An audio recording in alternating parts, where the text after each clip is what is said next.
In this video, I will be taking Kerbals higher than ever on jet fuel. I really need to stop using that joke now. Hello everyone, Carnassa here, and welcome back to Kerbal Gets Real Redux. It is now 1955, the year after orbit was first achieved. And over the course of this episode, we're going to be sending even more things to orbit, going dangerously fast, going pretty high using only jet engines, and starting work on the first heavy orbital launch vehicle.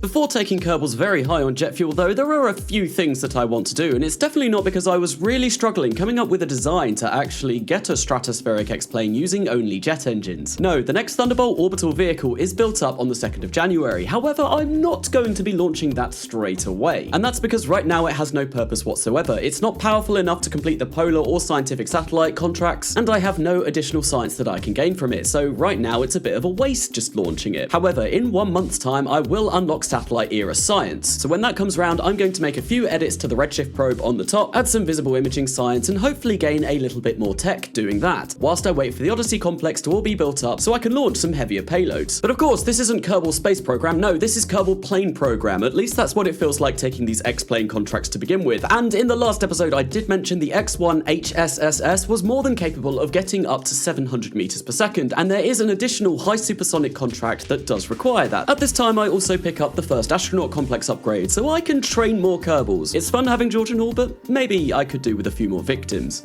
And so, on the 28th of January, the first time I think I've launched anything in January for this series, the X1 HSSS, that's an awful lot of S's, is ready to be flown again, once again piloted by the brave, the daring, the charismatic, the wonderful, the amazing George Edwards. After a little bit of a wobbly takeoff going almost off the left of the runway, we are airborne, and George is ready to push this plane to its limits. Now, I did mention in the last episode that this plane does not have flaps and it only has one control surface on the back. This is a little problematic. Because of the weight of the plane, I need the entire length of the runway to be able to take off. As you may have noticed, I didn't even take off. I had to fly off the end of the runway before this got airborne. Luckily, once it is going that speed and once it gets off that bump off the runway, it is a little bit like a ramp that propels it off, so I don't have to worry about takeoffs too much. Flaps and ailerons on the tail would obviously make this a little bit better, and that is something that I do take into consideration. And by the end of this episode, I will have a better X2 HSSS that will be much more capable of both takeoff and landing. Anyway, I hope George brought some mid-flight snacks because this is going to be the longest flight I think I have ever performed in KSP. I did fly this most of the time at Physical Time Warp because it was a trek. Now, the reason for this is because I was trying to push that 700 meters per second, which I absolutely know this plane could do. In fact, I'm fairly sure it flew that fast in the last episode, or got very, very close. However, this time round, for some inexplicable reason, the plane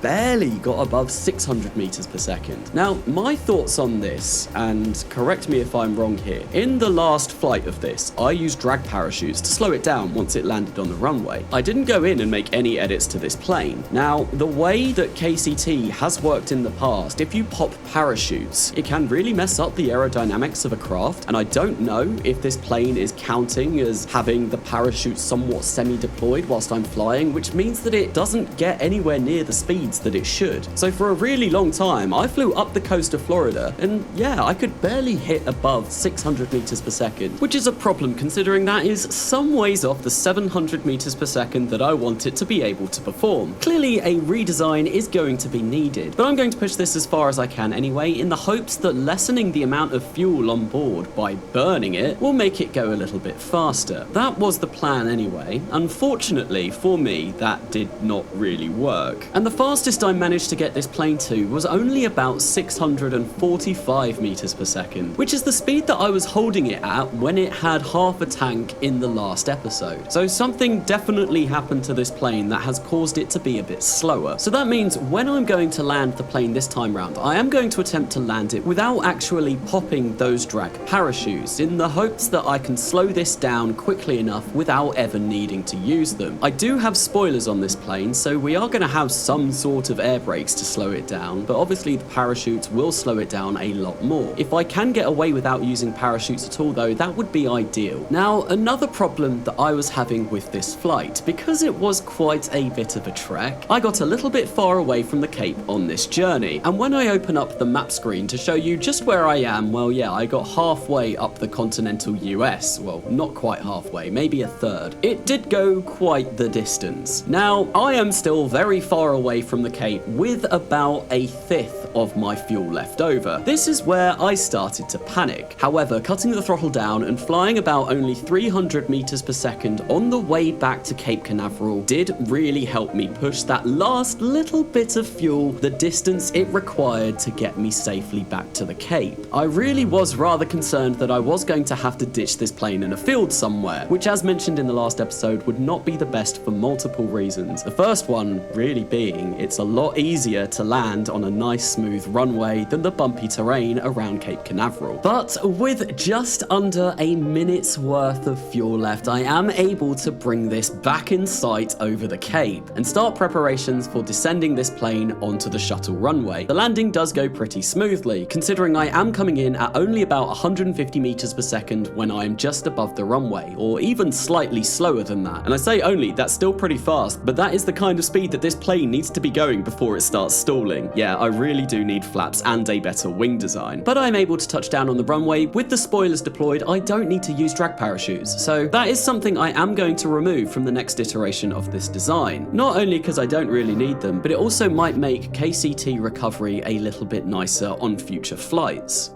With George safely back down, I felt like it was high time to start hiring more astronauts. People were mentioning this in the live chat from the premiere last week, and yeah, it's about time that I get a second face on board my space agency. After a long, hard and careful look in the astronaut complex, say hello to Thierry Petit, the second astronaut on this space program. Having hired him in 1955, I'm hoping I can keep Thierry all the way to moon landings. At least that is the aim. I'll have to see once we get into the 60s whether that is going to be feasible. Now, we're not going to see Thierry being used for quite some time because I need to train him up in jet fighter proficiency, which will take 130 days, but I get on that straight away. Then next up, as the science is unlocked, it's time to go and add those scientific changes to what will be Redshift number 2. All that entails is adding a visual camera on top of the probe. Now, ideally, a visual camera, you do want to be going polar. The reason for this is because that camera is biome specific, and if you're going polar, then you are going to cover every single biome of Earth over the course of maybe a few days. Obviously, it'll take about 1 day to cover everywhere, but of course you may miss some spots. Now, the problem that I have with this is that the Redshift probe only has enough battery power for a day, but still, a day's worth of television science is certainly going to be better than no television science, so I am going to launch this, but I won't get an awful lot of data back from it. Another thing is going polar obviously does require more delta V, and I did test this in simulations, this design, and unfortunately I can't quite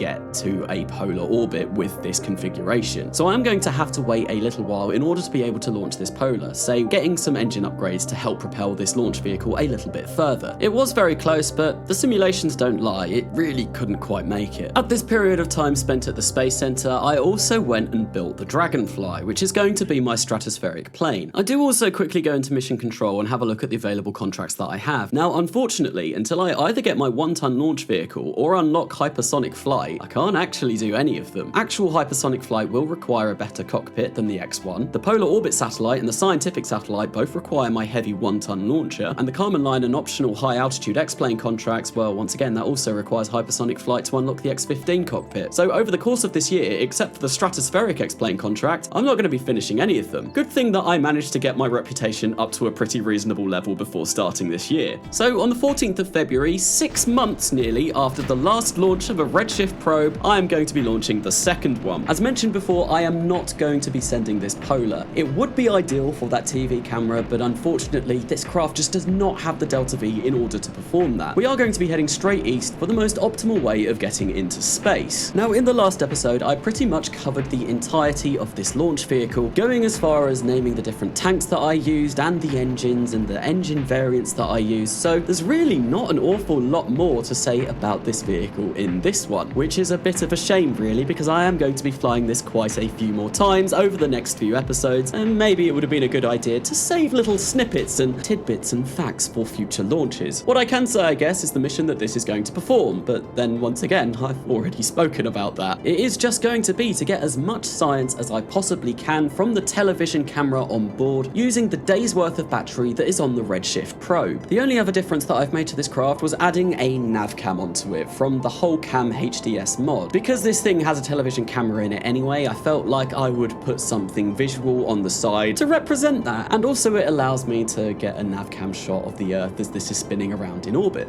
So talking about getting to orbit, this flight went off with no test flight problems whatsoever, but there was a problem with deploying the payload fairing, in that the one on the left hand side of the screen did not deploy. It got stuck on the payload. Now, early game payload fairings weigh an awful lot. They are very heavy, and you really want to be getting rid of them as soon as you possibly can. Once the atmosphere is thin enough that drag really isn't an issue at all, you want to be ditching those things because they are very heavy. Getting to orbit with an additional one's worth of mass on the top of this was not ideal, because that will have actually eaten into my Delta V budget by quite a bit. However, thankfully, with a little bit of wiggling and wobbling and really praying that this thing just goes, it does eventually do that. I get rid of it, and the rest of the spacecraft can happily make its way to space. Because it is an unguided rocket, I do spend a little bit of time spinning it up with the RCS on the bottom of the second stage before firing up the two GCRCs and putting this into a highly eccentric orbit. Upon reaching space, the TV camera is activated, and I'm going to start getting a bit of a trickle of science in over the next 2 days, until of course the batteries die. The probe being in orbit for a day is enough to at least get me 15 science as soon as I return to the Space Center, and unfortunately it won't go up any more than that due to the fact that the battery has died. This is however enough for me to go into research and development and pick up a new technology. Now at this stage of the game, I really struggle thinking where I'm going to go next. I always have done. Every time I've done an RP1 career, it's always this point where it's kind of make or break with what technologies you choose. Usually I would go for entry, descent and landing, so I can gain the 24 science from the advanced biological capsule by sending it to space and then returning it, something that I probably could already do on the Thunderbolt vehicle. However, this time round, I have decided to go for 1958 orbital rocketry for an extra 10 science points instead. I'm going to be attempting to go for the moon quite early on, and with the new 1-ton launch vehicle that is currently being developed, the Odyssey. With that vehicle, I think I'm not only going to be able to do lunar impactors, but also lunar orbiters as well. And I feel with the advances in orbital rocketry, I am much more likely able to get into lunar orbit. Now, lunar orbit will have a lot more science for me than entry, descent and landing. However, that also comes with another cost in this playthrough, because I am playing with Principia. It hasn't actually had to be mentioned yet, because everything I've been doing up to this point really has been suborbital. But as soon as I get to the moon, Principia is really going to have a big impact on this save. But anyway, enough of the moon and Principia and all the things that are going to make this series harder. Dragonfly has been built, and it's time to get George airborne again. This time to get very high with no rockets involved.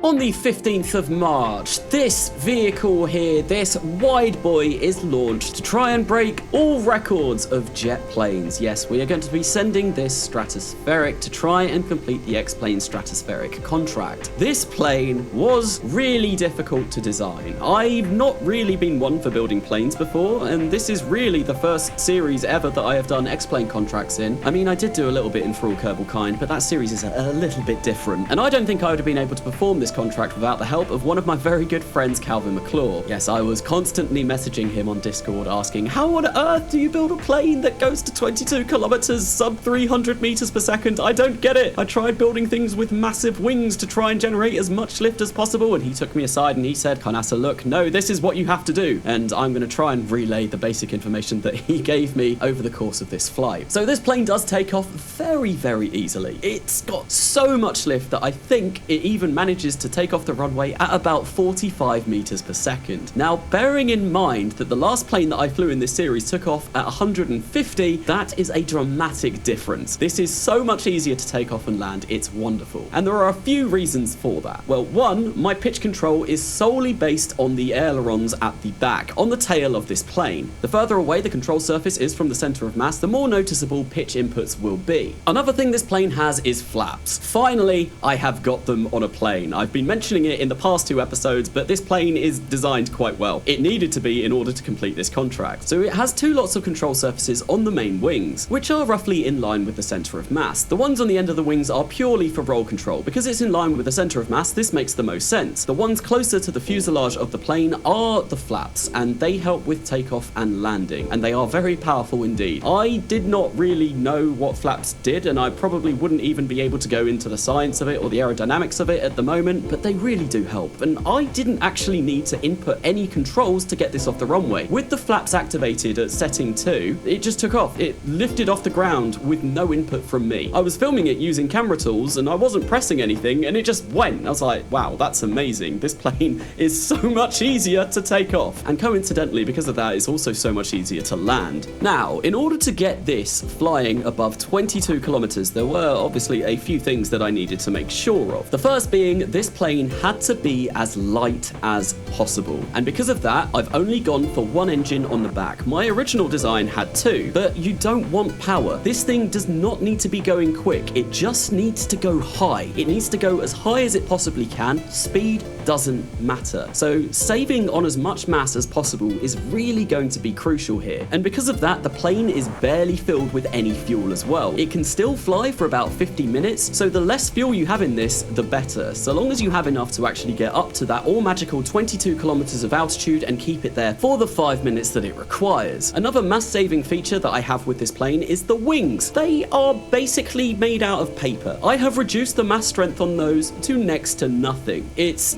really scary to fly this and turn, making dramatic turns, and trust me, when I was filming this in simulations, I ripped the wings off quite a few times. I had to make sure that I was flying with fine control for the entire duration of this mission. You can notice that because the indicators on roll, yaw, and pitch down in the bottom left are blue rather than orange, because if I did control it with normal control, there was a very good chance that the wings would be ripped off. But hey, as mentioned, I did need to make as many mass savings as I possibly could. And then finally, the real thing that makes this fly high is the shape of the wings. Now, this is where I was going completely wrong. Being a little bit of a noob when it comes to designing planes, I thought, well, the bigger wings that I have, the more lift I'm going to generate. This was a little bit wrong, or at least that's what I was told by Calvin McClure. Ideally, what you want is very long wings, but very thin wings, to try and reduce the amount of drag that the plane is generating, but also to provide as much lift as possible. And that's what I've gone for here. And lo and behold, with all of those design tips that I gained from Calvin, which were using only 1 engine, trying to make the plane as light as possible, and designing the wings in that kind of shape, and also using flaps when I wanted to try and get a little bit more altitude, it can sometimes help, it can sometimes not. This plane was capable of getting to above 22 kilometers, going slower than 300 meters per second. Now, this flight was also very long because going only 210 meters per second, it took me a very long time to get up there. But I was able to hold this altitude and speed for the 5 minutes required and complete the first part of the contract. We've done it! We have gotten very high on jet fuel. YouTube, don't demonetize me, please. It's a joke. I'm not really getting high on jet fuel. Well, I am, but not in the way that you might be thinking. Anyway, with the contract complete, it was time to try and bring this safely back down on the runway, and as mentioned, I had to be very careful when turning this plane. One too sharp of a turn and the wings would have been ripped off. But simulating this many times, I was more than prepared to fly this back down safely to the runway. And as mentioned, I could be going very slowly when landing. In fact, I came down at less than 70 meters per second, which is about half of what the planes that I have been flying already in this series have been coming down at. And that is all thanks to the flaps bleeding off as much speed as possible as I descend. They really are very good, and I think if I ever start another series where I have to build planes, well then I'm definitely going to be including those. They make flying so much better. I really wish I'd have been better at building planes before, but I feel like this series has taught me quite a bit already. And definitely the next time that I go in and design a plane anywhere, well, I'm gonna take all of this newfound knowledge and bring it forth to my new designs. The plane safely landed on the runway though, the contract was complete, and it was time to get George back home. With the stratospheric X-plane contract completed, that only leaves hypersonic flight and breaking the Kármán line until I have completely finished that program. Now I did notice there was an optional stratospheric contract, but I went into the spaceplane hangar and tested out the Dragonfly numerous times, and I could only get it to about a max of 24 kilometers. Most likely, to get it any higher, I would need a complete redesign of the craft, but this is something that I didn't really feel like doing. One, it would have taken me a very long time, and two, because my reputation is already 200 over the max, well, it's not going to get me any more money, and my confidence is at 1,300, which means I can pick up the first lunar program at breakneck speed already. And with all those factors combined, I felt like, yeah, it wasn't really worth it. However, with the redesign of the X1 HSSS into the X2 HSSS, so many S's, I was quite confident that I'd be able to complete the 700 meters per second supersonic contract. So once again, given mission training of only 55 minutes, George is ready to fly the new plane.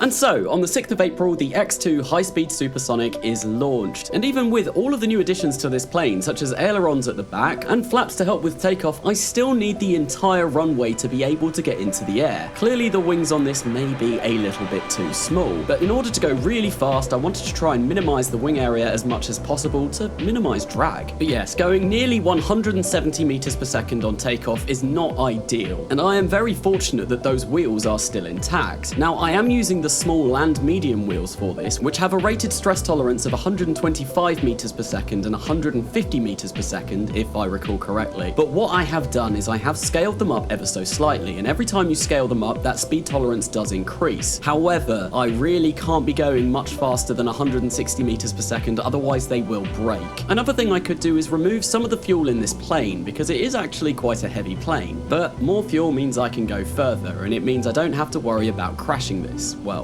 hopefully. The plane very quickly climbs to 13.5 kilometers. It does fly very fast, and upon reaching level flight, it is more than capable of going over 700 meters per second, or about Mach 2.5. Now, I could push this a lot faster, and I'm fairly sure that it could complete the 800 meters per second contract that will come next. There is one problem with this. The engines that it is using, they will melt. I think it might just be able to do 800 meters per second if I am quite high, say 18 kilometers, because the lower air density up there means that the engines won't melt as quickly. But we will have to see that in its next flight, as right now I am just sticking to 720, as that's all that's required for this contract. The contract parameters are completed pretty quickly though. I do maintain that 720 meters per second in level flight for more than 3 minutes, and now it's just to safely land back on the runway. I did mention it in the last episode, but every time I land on the runway, I do get more reputation. And I know my reputation is way above the max at the moment, but honestly, every little extra that I can get, I will gladly take, because the max rep is going to go up very quickly, and I would like to stay at the top of it for as long as possible. With the flaps set at setting 3 for landing, I hit the runway at 150 meters per second. Still quite fast, but considering that's what it needed to take off, I'm not too bothered by that. It does start to wobble a little bit, and whenever I tapped the brakes, it made it worse. My finger once again firmly over the eject button in case the worst were to happen, but thankfully I am able to slow this down, and once it gets below 60 meters per second, I hit the brakes for good, and it no longer starts to tip. The wheels on this are quite wide, so I'm not entirely sure why it wanted to wobble so much, but maybe it was just going too fast.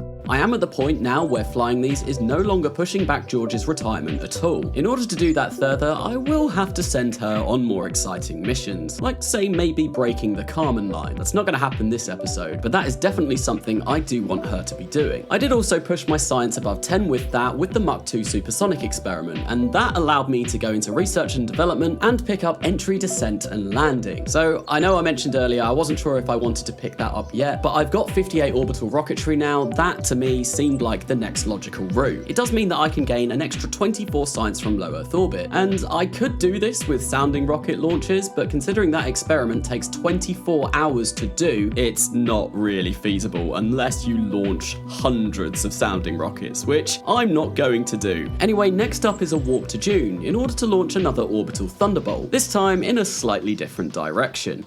That's right, I know I have said that this is not really capable of getting to polar orbit, but I did do a few simulations in between this one and the last one and found out that if I am very specific with my launch profile, I can just get this into a low Earth polar orbit by the skin of my teeth. I also did go in and give it a modular launch pad because, to be honest, I was a little bit fed up of just seeing it on that tiny launch clamp. I wanted to give it a bit more structure and more purpose, I guess. Just it makes it look a little bit nicer for the video. Once again, using surface controls on Smart ASS to launch this because I am not using PVG ascent guidance yet, although I was informed in a comment in the last video, thank you Jimmy Maguchi, that PVG ascent guidance is now possible with unguided stages. So I filmed all of this a long time ago, so I can't actually really make use of that information now, but it is something that you may want to look into if you are using unguided launch vehicles like this, where if you're at that point in a game. I also might go in and have a look myself and pick up one of these vehicles and just see how it works, because I would quite like to be able to do that in the future, because I've mentioned it before, MechJev ascent guidance is absolutely great, especially if I want to get more shots with no HUD, which is something that I would like to be doing more and more as this series progresses. It makes it look a little bit more cinematic, and I like doing cinematics. They look good, okay? Once again, upon decoupling the payload fairing, we have a little bit of a wobble. No, not Kerbal Space Program 2 wobble, just the payload fairing doesn't properly ditch. I am able to get rid of it a lot quicker this time though, shaking the rocket from left to right and hoping that this won't really negatively affect my inclination, because I am trying to go for a 90-degree inclination so that I can gain as much science from that early television camera experiment as possible. Once the second stage engine burns out, I point to prograde and wait until I have 21 seconds left until I hit my apogee, because that's the burn time of each one of these GCRCs, so I kind of want to do it halfway between each one. They both fire up and test flight has no problems with this. However, my ascent profile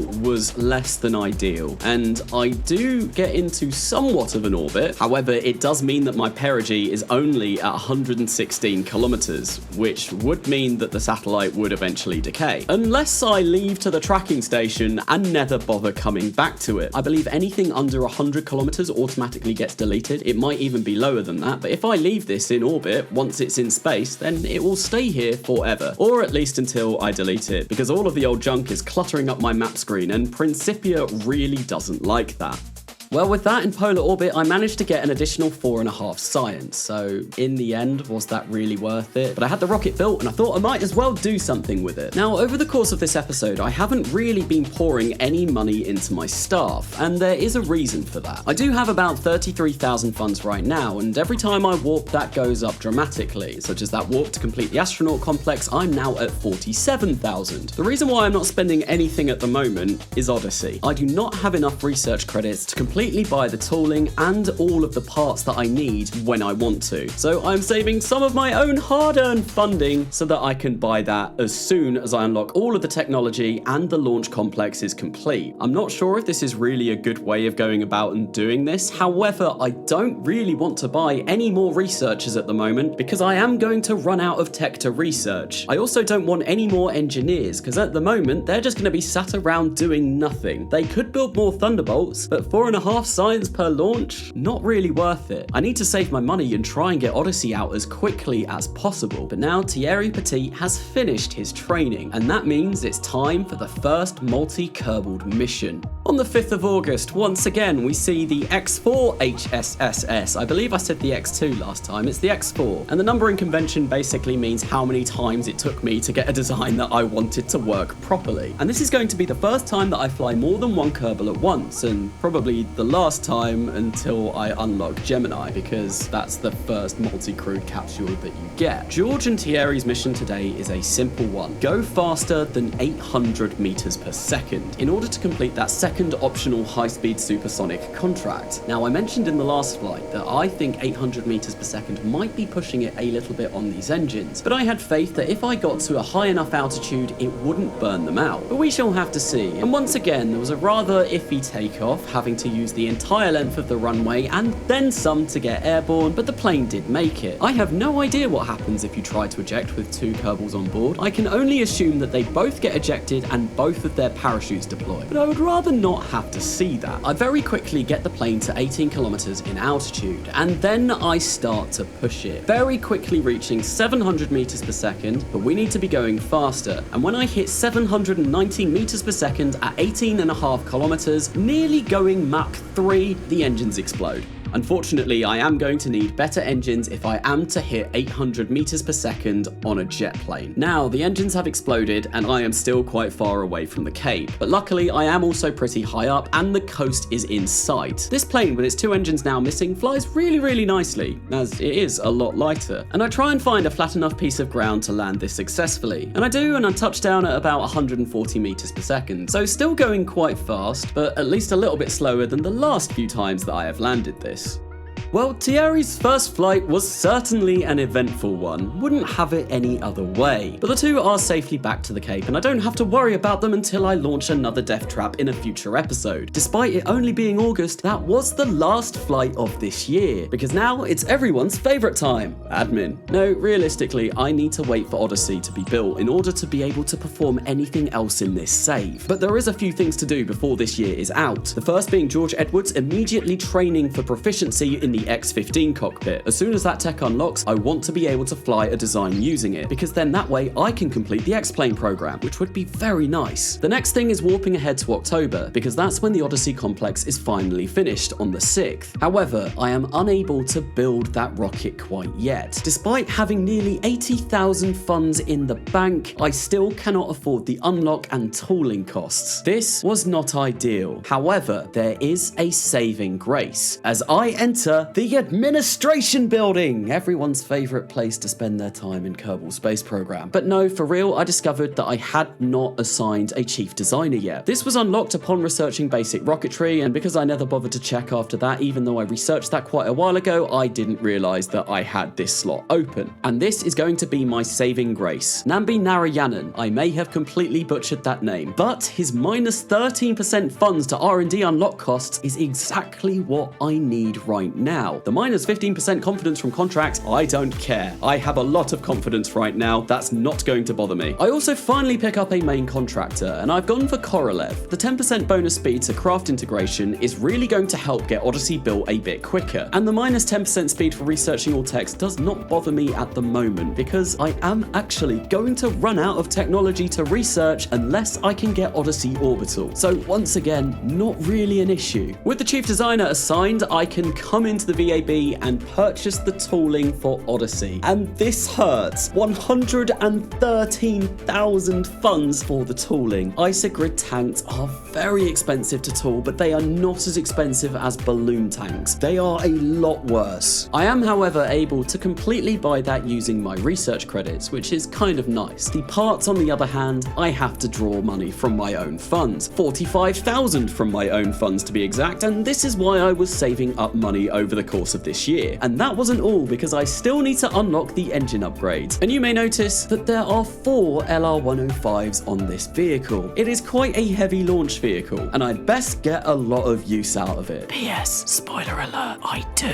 That's right, I'm still in 1965, and I am flying these regularly. This was probably one of the best investments I've made in this career so far, and that is because I spent an awful lot of time designing this, going over multiple iterations, trying it with balloon tanks, isogrid tanks, trying it with conventional tanks. Basically, I spent hours trying to perfect this design where I could launch it in 1956, but also have it be useful for quite some years to come yet, and it worked quite well. But with all of the parts unlocked, it is built, and having only 5 engineers in the Odyssey complex, it is going to be finished in 1978. That clearly is not acceptable. So I shift around my engineers and make sure that all of them are assigned to the Odyssey complex. And then all of my remaining funding goes towards buying new engineers to staff that. I do not need any more researchers at the moment. I've already got 500 and I am running out of text to unlock. If you look at the research screen, I will run out in 1957. I only have 4 technologies left to go. So engineers at the moment are the top priority. Warping ahead to the 1st of January 1958, 256, I managed to get 270, with 250 of them assigned to the Odyssey complex. The remaining 20 are in my hangar, because I am going to be using that quite soon again. I still have that X-Plane program to finish. But once again, we find ourselves at the start of a new year, and next year it's going to be the start of unguided rockets, heavy probes into orbit, and we should hopefully finally finish that first orbital program. After that, we go to the moon, we go to Mars, we go to Venus. Once we're past this first stage of RP1, lots of things open up, and that should mean that the episodes become a little bit more exciting. Now, I did mention in last week's episode that next week there is unlikely to be one, but I think I'm going to change that, and it's not going to be next week, it's going to be the week after. So Sunday the 31st, New Year's Eve, there will be no Kerbal Gets Real Redux episode. My aim is to bulk record a lot of these episodes this week, so I can schedule them out and then get started working on other videos that I want to be doing. I do want to take a look back at Kerbal Space Program 2 once For Science is released, and of course, For All Kerbal Kind now has a return date. Beardy will be releasing his next episode on the 14th of January, which means N9's next one is coming out on the 21st, and my one will be coming out on the 28th. But until then, there's at least still these, right? A big thanks to Y Mandarin, Darth Malachor, Moss Config, Mr. Bluestar, Ryan Miller, and the rest of my patrons and members for their continued support. I have been Carnassa, and I will see you later.